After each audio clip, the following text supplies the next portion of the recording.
Ga sabon ganga mai taken langa inda mun duka sai an cancaka. Ayan da yana shan kebul fa.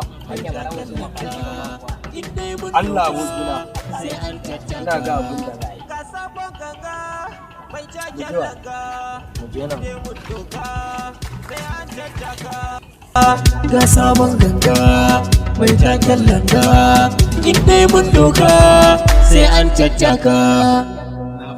Hai, wani sauki suna salaka ne ana takura wanda kafa ɗaya ne. In an juya tsallan ta baya ne, amma in an yi shi ta gaban ba ɗaya ne. Suna ganin abun kamar wasa ne, to wannan sabon ruka na gaske ne. Mun tsara jiya. Ya mu ga irin wayan nan ma.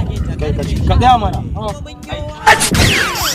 Ka irin wayan mana. Kai ke baki wannan ba ka Ƙarya canja. kake wallahi.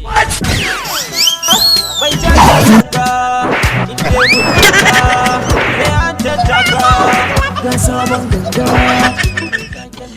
Kullu a ga sai an caccaka. Ana ta kokona mana rigi